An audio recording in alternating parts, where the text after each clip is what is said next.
Fasabbih bihamdi rabbika wastaghfirhu innahu kana tawwaba.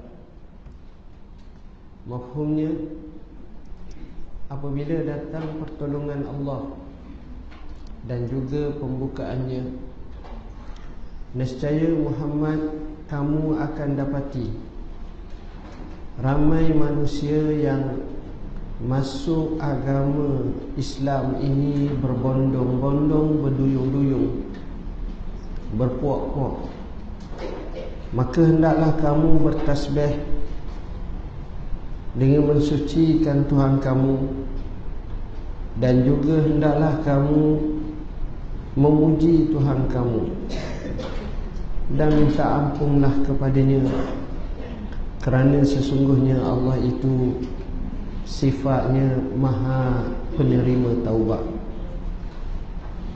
Tuan-tuan dan puan-puan yang dirahmati Allah, ayat ini antara ayat-ayat akhir, surah-surah akhir yang diturunkan dalam episod risalah Rasulullah sallallahu alaihi wasallam. Dan surah ini memaknakan kemenangan Islam. Surah ini menyebut tentang nikmat Allah yang Allah kurniakan kepada Nabi selepas perjalanan dakwah yang diuji, dicoba, pelbagai bentuk tribulasi yang dihadapi oleh Nabi dan sahabat. Ada yang dibunuh, ada yang dicederakan, ada yang terpaksa menghadapi kehidupan yang amat sukar. Tapi akhirnya bila datang pertolongan Allah dan kemenangan, pembukaan Allah, bila datang pertolongan dan datang pembukaan, kita tengok amat luar biasa. Islam yang dibawa oleh Rasulullah sallallahu alaihi wasallam dalam keadaan dagang pada awalnya. Bayangkan, pindah daripada Mekah nak menuju ke Madinah, sahabat tak ramai. Tak ramai, sikit jumlah mereka. Kerana Mekah pada masa itu tak subur dengan Islam. Tetapi masuk sahaja kota Madinah, hampir keseluruhan masuk Islam, kecuali Yahudi dan saki-baki yang amat sedikit. Dalam saat seperti itu, dengan hanya 10 tahun sahaja yang dimiliki oleh Rasulullah sallallahu alaihi wasallam, tapi dia telah mengasaskan pertama negara yang berdaulat, kedua negara yang berperlembagaan yang bertulis, Mekah pun tak ada, ketiga adanya sistem pemerintahan yang cukup baik, keempat adanya good governance berdasarkan piagam Mitsaq atau perlembagaan Madinah tersebut. Tak cukup dengan itu, Rasulullah sallallahu alaihi wasallam juga cuba untuk menyuburkan ekonomi ummah. Pasar raya atau pasar yang ketika itu didominasikan oleh Yahudi, bila masuknya peniaga-peniaga yang taiku daripada Mekah, akhirnya mereka boleh menguasai pasar Mekah, pasar Madinah. Tak cukup dengan itu, beberapa bisnes-bisnes yang menjadi hak kor kepada Yahudi telah dapat diambil alih oleh orang-orang Islam. Dan akhirnya tekanan-tekanan seperti inilah telah menjelmakan wajah sebenar Yahudi yang akhirnya setiap puak terpaksa dihalau keluar meninggal kota Madinah. Bani Quraizah, Bani Nadir, dan juga Bani Qainuqa. Akhirnya Madinah menjadi bumi umat Islam yang cukup hebat. Nabi cuba membina satu binaan yang luar biasa. Namanya Nabi membina pembina-pembina tamadun, human capital. Jadinya tak pelik sampai sekarang berlangsungan kerajaan yang diasaskan oleh Rasulullah sallallahu alaihi wasallam sampai kini. Walaupun tidak sekuat dahulu, tapi sekurang-kurangnya menjadi cabaran utama kepada yang lain. Rasulullah sallallahu alaihi wasallam menyusun atur sistem masyarakat jahiliyah, dibuang sistem ribawi, dibuang sistem bunuh anak perempuan, sistem kasta-kasta. Tapi kemuliaan seseorang terletak kepada siapa yang paling bertakwa. La fadla li arabiyyin wala ajamiyyin illa bittaqwa. Tak ada kelebihan orang Arab terhadap orang ajam kecuali dengan takwa. Itu hak sebenarnya. Itu yang puncaknya. Itu yang sepatutnya. Makanya Rasulullah sallallahu alaihi wasallam bina dengan sebina-binanya. Dia bina rumah tangga Islam. Bukan orang Islam sahaja, sistem tu Islam. Nabi suruh untuk bangun malam. Nabi suruh untuk berinteraksi dengan anak bini dengan bahasa yang baik. Nabi suruh ajar anak-anak Quran, cinta Nabi. Nabi suruh ajar anak-anak berenang. Nabi suruh ajar anak-anak main manoh. Nabi suruh ajar anak-anak main kuda. Yalah, masa tu kuda murah, sini mahal. Jangan tuan-tuan, letih kita. Ni saya dah tengok mahal, boleh tahan tuan-tuan. Jangan. Okey, Nabi ajar suruh. Artinya Nabi faham. Susun atur. Sahabat sendiri menyatakan, kami ajar pula anak-anak kami bagaimana peperangan Rasulullah, sebagaimana kami mengajar Quran. Cerita bab perang Rasulullah ni ingin ajar sama macam baca Quran, ngajarnya sebab nak pasak semangat Islam. Hebat. Sistem seperti itu bukan dibina atas kejahilan, emosi, tapi ilmu dan iman. Madinah yang kecil itu akhirnya telah menjadi satu negara yang cukup hebat, menumbangkan dua superpower dunia, Rom dan Parsi. Saya nak royaklah Madinah hari tu.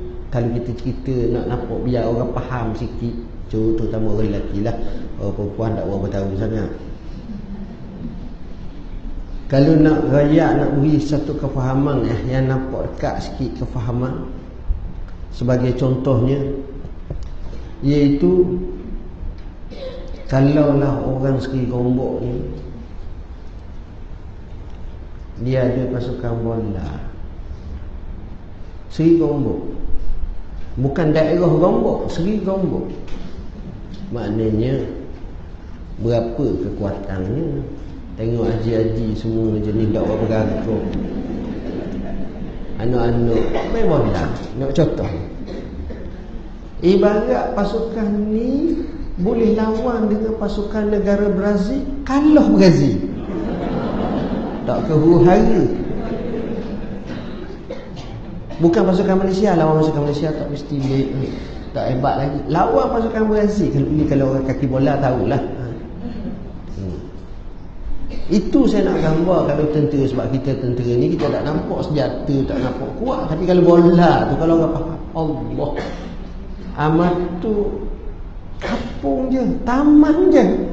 Tengok, itulah keadaan seolah-olah Madinah sekecil gitu, lawan dengan 1000 tahun lebih empire Persia, 1000 tahun lebih empire Byzantine, Rome. Hebat tu Rasulullah. Sebab itu Julius Masterman dia karang buku siapakah mereka yang dianggap sebagai the greatest leader. Mengkaji sepanjang zaman, dia sebut Salt, dia sebut seperti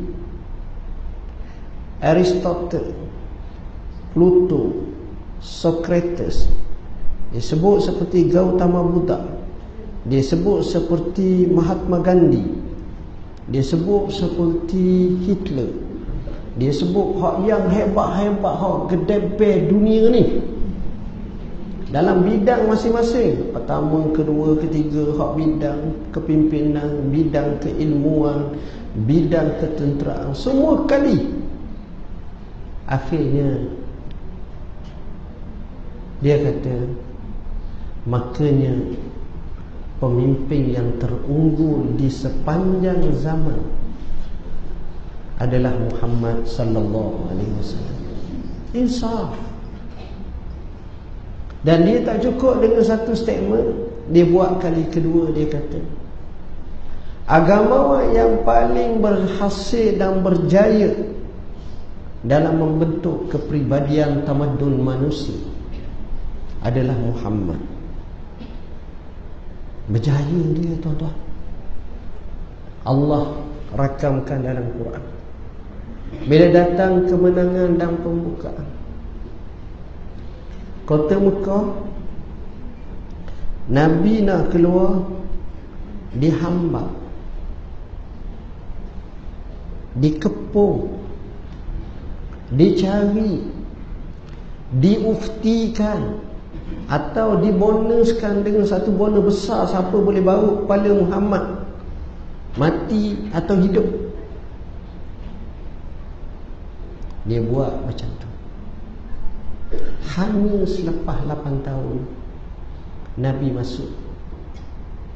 Dalam bahasanya setitik darah pun tak tumpah. Adalah dalam riwayat ada seorang dua mati. Ni bahasa kita kata. Dengan satu orang panggil satu kepungan ataupun satu penaklukan yang cukup besar. Dalam Islam situ tak panggil penaklukan, pembukaan. Sebab takluk ni biasanya nak gajah nak ni, tapi buka ni beri lebih baik. Dulu orang kata kita buka lebih baik, tapi hakikatnya lebih teruk. Tapi hak Islam ni, dia buka ni lebih baik daripada hak teruk tu. Itu yang berlaku. Tuan-tuan, itulah Rasulullah sampai pembukaan kota. Bahasa Nabi guna izhabu fa antum tulaqa, membebas semua, kamu merdeka, tak kena apa-apa. Balasannya apa, tuan-tuan? Balasannya apa? Balasannya hampir semua menyatakan asyhadu an la ilaha illallah wa asyhadu anna Muhammadar Rasulullah, dan menjadi penyokong setia Rasulullah sallallahu alaihi wasallam. Siapa ada di kalangan mereka dah meresap iman dalam jiwa mereka, kata, ya Rasulullah, kalau begitu kami nak hijrah ke kota Madinah. Nabi kata, la hijrata ba'dal fathi walakin jihadun wa niyyah. Tidak ada lagi hijrah selepas pembukaan kota Mekah, yang adanya jihad dan niat. Nak hijrah apa? Kata Mekah sudah Islam. Tengok, kalau itulah alasannya. Tuan-tuan, Allah menyatakan, wa ra'aitan nasa yadkhuluna fi dinillahi afwaja. Nescaya kamu tengok manusia ini berduyung-duyung masuk kepada agama Allah. Ramai pakat masuk. Kalau dulu Nabi nak camping, sebuah kampung seorang pun payah. Sebuah bani ataupun sebuah kabilah nak masuk seorang orang pun payah. Sekarang ni berkabilah-kabilah, berkapung-kapung, berpuak-puak pakat masuk habis. Luar biasa tak tuan-tuan? Amat luar biasa. Wa ra'aitan nasa yadkhuluna fi dinillahi afwaja. Kamu tengok manusia masuk agama Allah dalam bentuk berpuak-puak.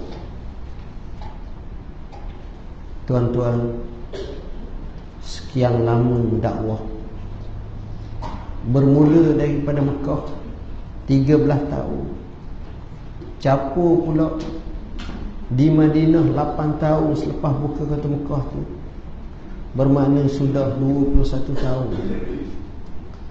Tiba-tiba Allah jadikan betapa umat begitu bersemangat untuk memeluk agama Allah Ta'ala. Ini luar biasa tuan-tuan. Wa ra'aitan nasa yadkhuluna fi dinillahi afwaja. Mu tengok manusia berbondong-bondong, berduyung-duyung masuk Islam. Apa kita nak buat? Kita celebrate, kita berparti, kita berenjoy, kita buat jamuan besar. Allah nyatakan, fasabbih bihamdi rabbika wastaghfirhu. 3 perkara. Pertama, hendaklah kamu bertasbih, subhanallah, subhanallah. Kedua, bihamdi, iaitu dengan menyebut alhamdulillah, alhamdulillah. Ketiga, wastaghfirhu, dan istighfarlah, astaghfirullah, astaghfirullah. 3 ini adalah lafazan zikir yang sentiasa disebut. Ini dia, innahu kana tawwabah, kerana Allah itu maha penerima taubat. Kalau kita kira, kita memuji, kita mensucikan Allah, dan kita beristighfar. Kenapa 3-3 ni berlaku? Ketika mana Allah suruh ketiga-tiga ni selepas kita capai kemenangan dan pembukaan kota Mekah.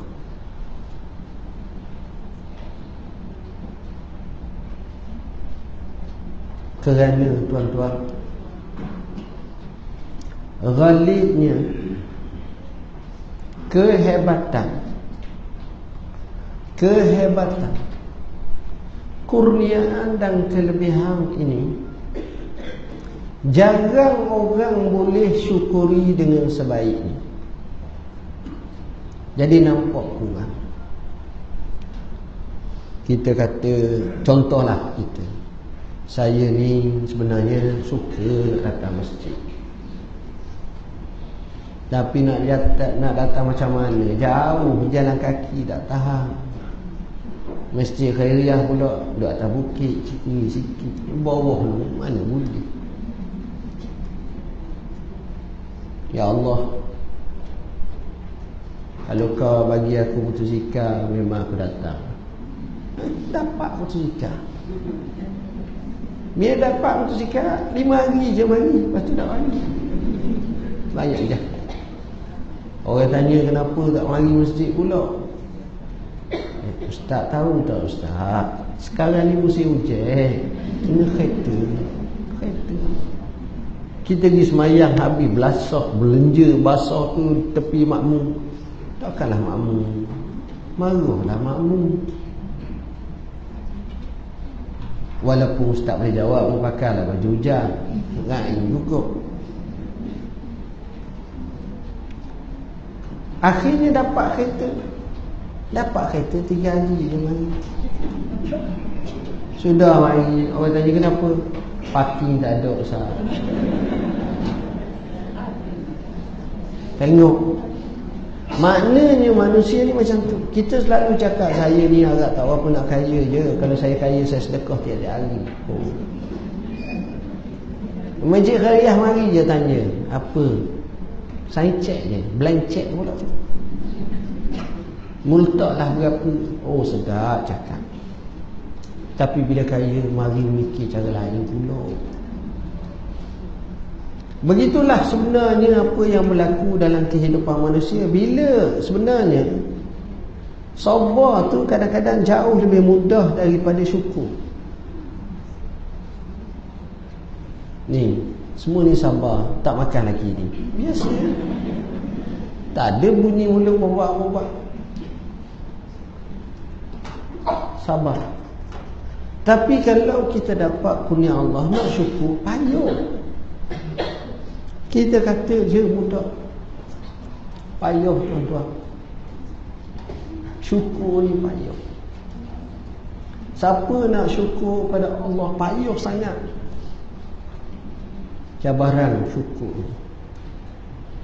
kerana kekurangan, kerana kelemahan, kerana kita tak boleh nak syukurlah, maka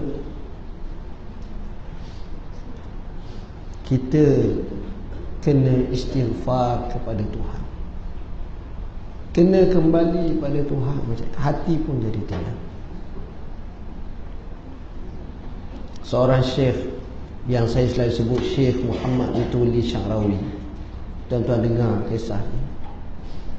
Syekh ni tuan-tuan tahu, miskin, asalnya orang biasa, duduk di kampung Dakkadus atau Dakhaliyah. Saya pernah sapa kampung dia, pernah sapa kubur dia. Mati tahun 1998. Asal orang biasa, tapi Allah bagi otaknya genius. Dia bukan jenis mengapa, tapi jenis bijak. Allah jadi bijak. Bijak dia, akhirnya bintang dia tu naik daripada cikgu kepada ni, akhirnya pensyarah, akhirnya pergi ke Mekah mengajar, balik akhirnya jadi wakil Syekh Azhar, akhirnya dihantar ke Algeria, patah balik, akhirnya dilantik menjadi Menteri Wakaf. Jadi Menteri Wakaf, akhirnya masuk TV. Sampailah akhir hayat dia masuk TV, mengajar dia hanya tafsirul Quran. Kesal dia mengajar dalam TV Al-Quranul Karim, mengajar ni disiar dalam TV, dalam radio, dalam majalah, dalam surat khabar. Dia dapat banyak duit, royalty dia banyak.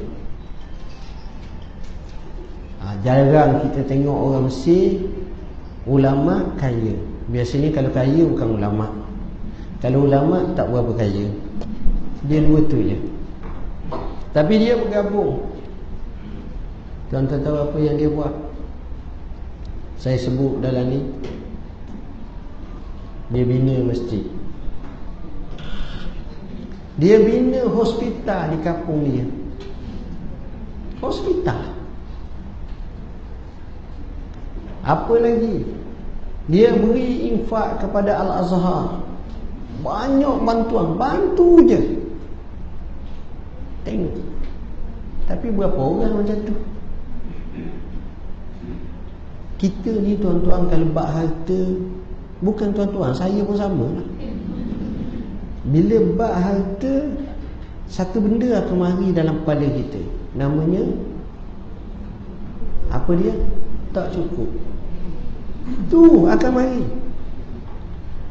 Ji gaji berapa Ji?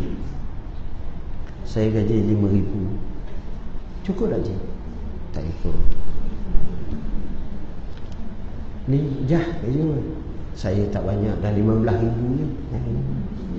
Cukup tak je? Tak cukup. Ni Haji, saya mereka dapat dalam 30 sebulan Ustaz. Cukup tak? Tak sepak lagi Ustaz.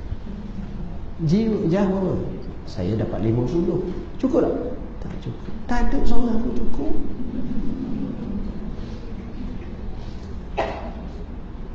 Nabi bukan kata waris sebaku, nak sebaku lagi. Waris gunung mah, nak segunung lagi. Macam pelik tu.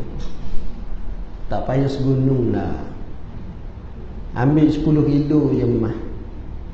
Nak makan ketam Alaska cukup. Itu baru 200 ekor.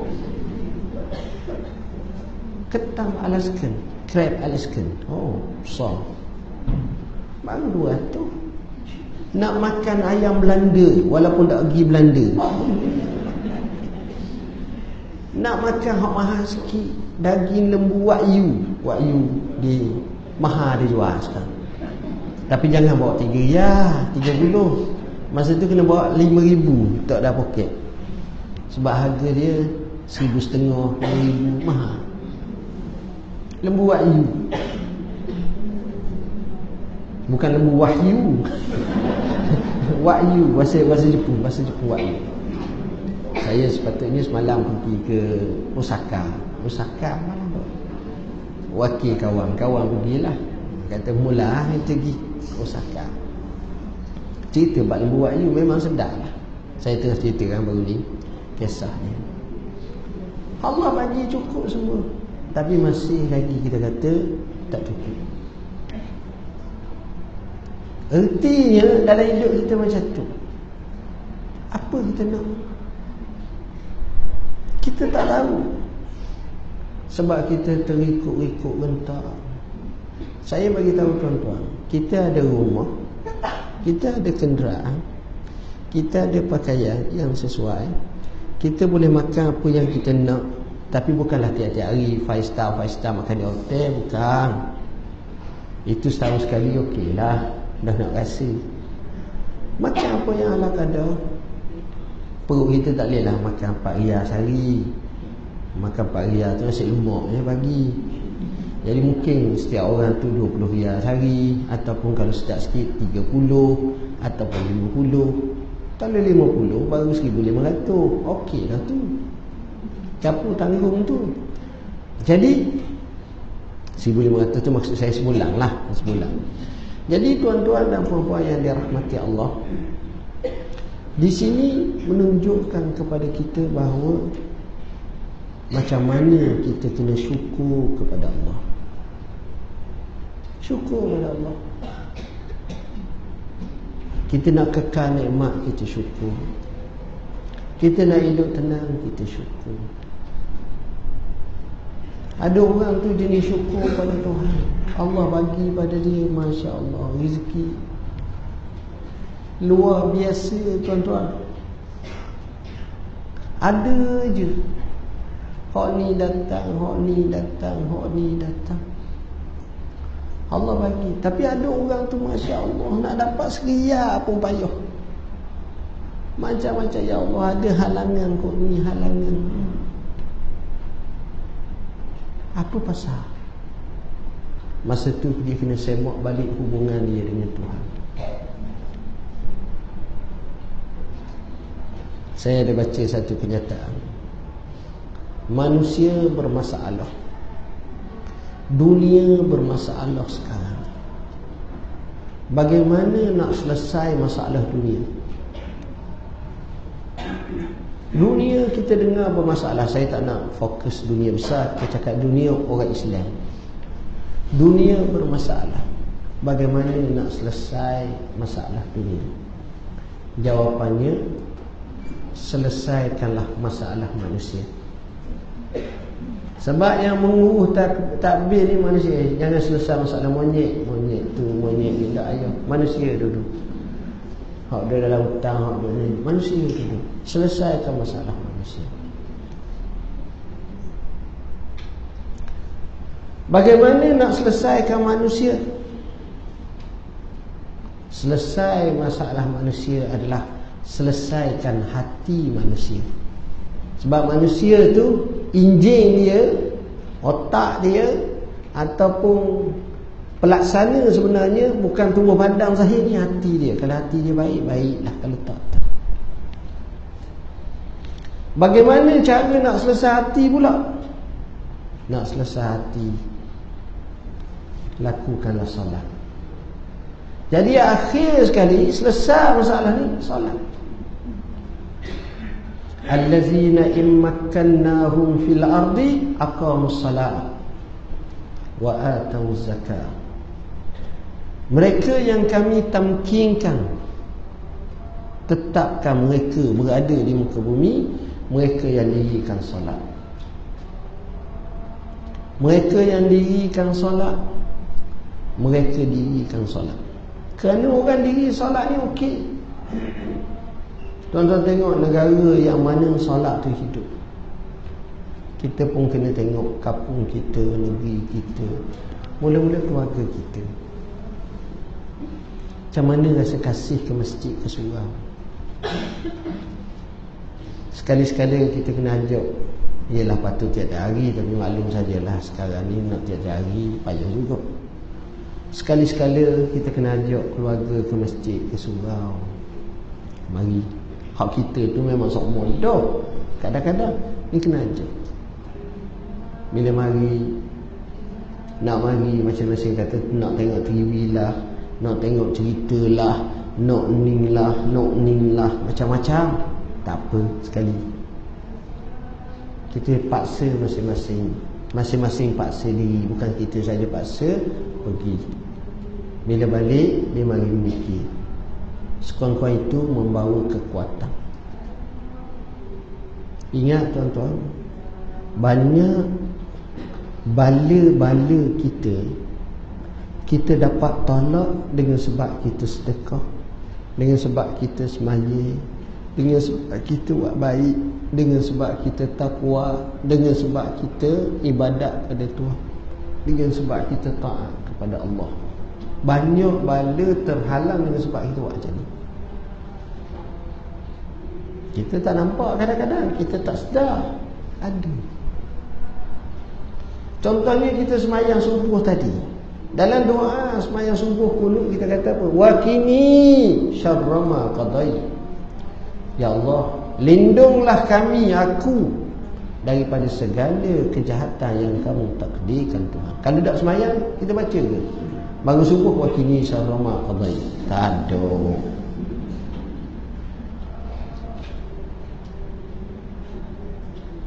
Bini tengok laki sudah bangun tak semayang kat tangan. Suami isteri tanya, ada apa buat apa bah? Baca doa aku dulu. Bini teguh telefon ambulans suruh ambil laki. Sebab apa? Takut mental kata dia. Sebab baca doa kunut bukan doa kaki gitu. Dia kena semayang. Kecuali dia memang paralyzed, lumpuh, dia semayang duduk betul lah. Ni hak sehat-sehat ni sekadar baca doa kunut saja, tak semayang. Tak boleh. Dia doa kunut ni terletak dalam semayang subuh. Tu makna doa kunut. Kalau harian orang tak baca doa kunut tu, corok-corok saja baca doa kunut. Tak semayang, baca doa kunut. Artinya tu poin yang kita nak. Jadi tuan-tuan, akhir sekali Allah sebut innahu kana tawwaba. Sesungguhnya Allah itu Maha penerima taubat. Maknanya sesuai setiap hari kita selalu istighfar. Astaghfirullahalazim wa atubu ilaih. Naik kereta astaghfirullahalazim wa atubu ilaih. Kadang-kadang duduk seorang astaghfirullahalazim wa atubu ilaih. Kadang-kadang sudah sembahyang astaghfirullahalazim wa atubu ilaih. Boleh katalah seupaya mungkin, insya-Allah. Jadi saya rasa sekadar itulah tazkirah saya. Cakap setengah jam ni, tapi lebih dah pula. Ada soalan? Silakan.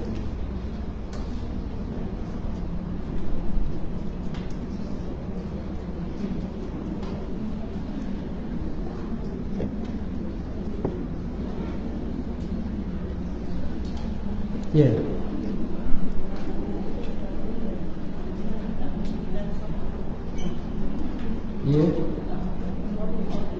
suami, cara suami nak berhenti merokok macam mana ni? Dengar suami. Saya syurkan beli buku saya Hukum Merokok. Kami bahaskan panjang lebar cara macam mana nak berhenti merokok. Banyak cara. Cara yang pertama, bawa suami pergi dekat Dewan Bedah,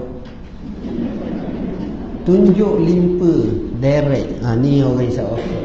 Tengok gambar tak? Sebab kadang-kadang keping ni banyak tak berapa kena. Orang isap rokok ni akal dia panjang, sebagaimana asap yang keluar tu tinggi. Panjang. Bila keping nak suruh berhenti rokok, tulis rokok, tak nak. Rokok pula hak belok. Dia kata memang kita tak nak isap rokok belok, nak astri. Kita kata dia, kau kena berhentilah merokok. Dia kata, saya ni yang tukar isap rokok ni adalah penentang tegar kepada rokok. Saya kalau boleh tuan, kilang rokok tu saya nak bakar. Tapi apakan daya, saya tak mampu. Saya bakarlah sebatang-sebatang. Tak kehuru-hara itu.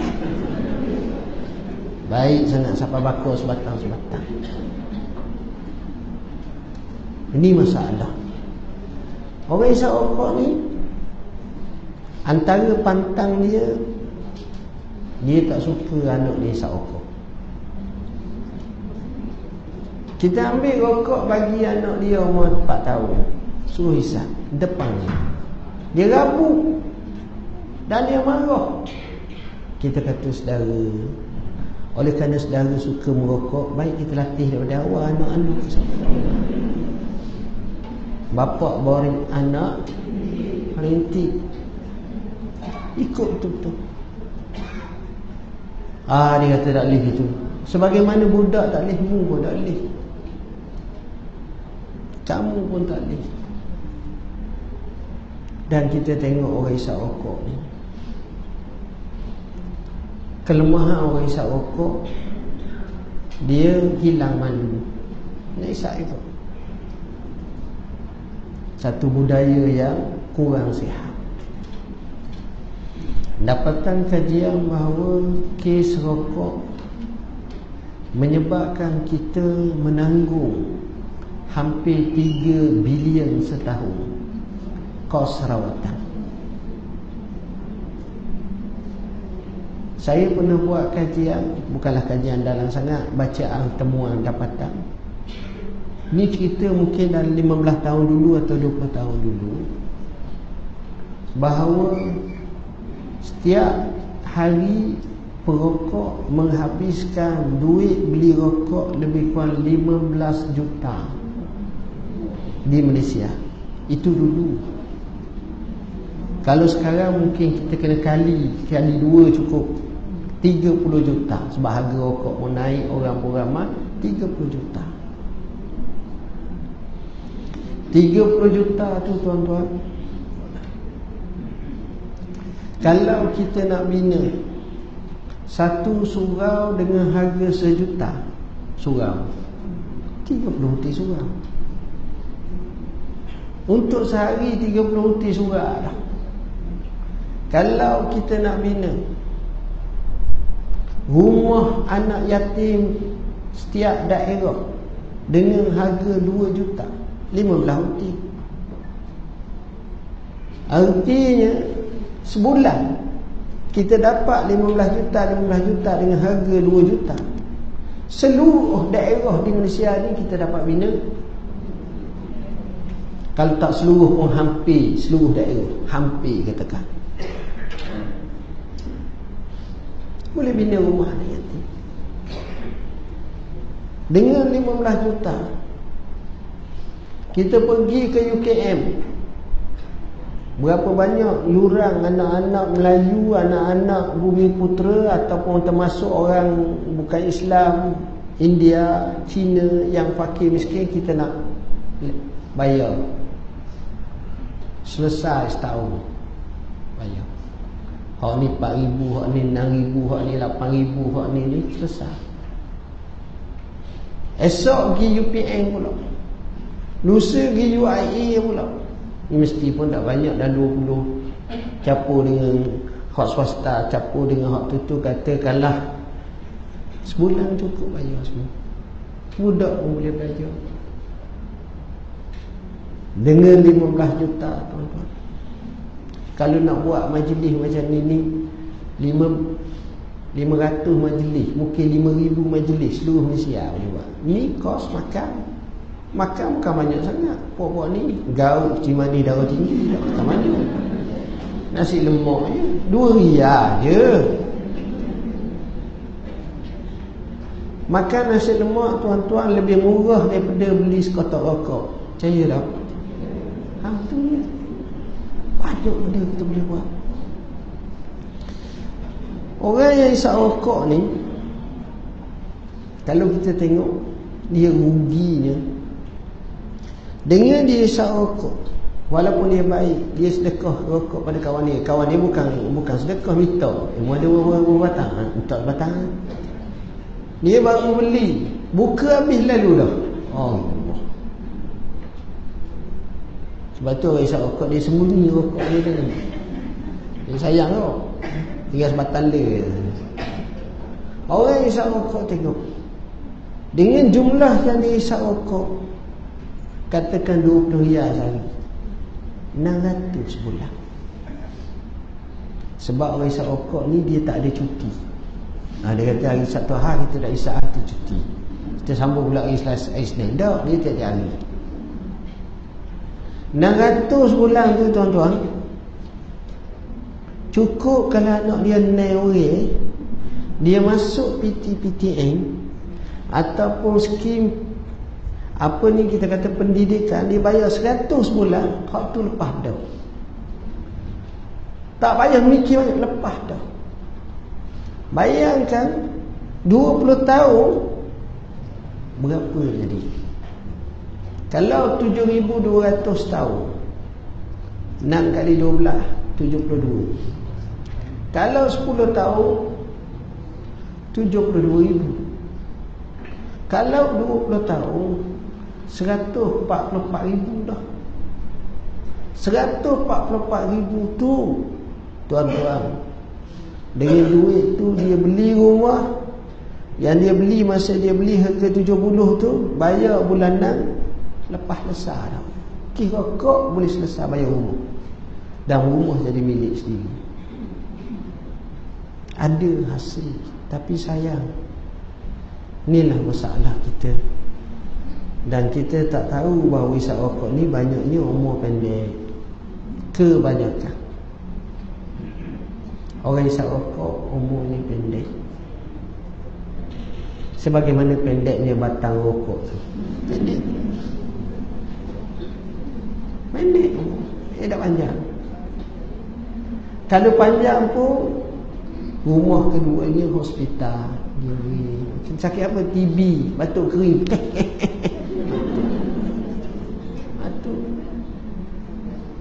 Ini keadaan. Minta maaf kalau ada orang isap rokok, saya bukan nak hina, tak ada. Tapi itu keadaan. Rugi orang isap rokok. Sebab itu setengah orang kata isap rokok ni, orang isap rokok ni lebih teruk pada lembu. Kejut. Kenapa? Lembu pun nak isap. Itu bahasa kasar lah. Jadi kena berhentilah rokok walau macam mana pun. Itulah cabaran kita. Syekh ni, Syekh Syarawi, isap rokok. Dia isap dulu. Sebab dia cerita pengalaman dia isap rokok. Masa tu di Mesir, ni dia lahir lama, 1911. Dia mati pun umur 80 tahun lebih, tahun 1998. 98. Dia kata ada satu penyakit Cara nak handle penyakit itu kena isap rokok daun dulu. Jadi isap ni ketangkit sampai dia besar, sampai dia ni, akhir sekali dia ambil keputusan berhenti, dan dia berhenti, dan dia tak isap.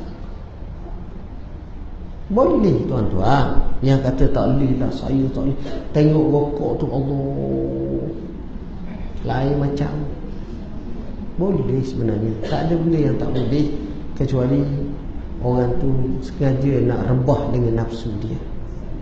Jadi kebetulan saya ada musyawarah bank negara pula, saya minta izin lah. Aku qauli hadza wa astaghfirullahal azim li wa lakum. Wassalamualaikum warahmatullahi wabarakatuh. Bismillahirrahmanirrahim. Allahumma faqqihna fid din min ta'ala. Wassallallahu alaihi wasallam. Assalamualaikum warahmatullahi wabarakatuh.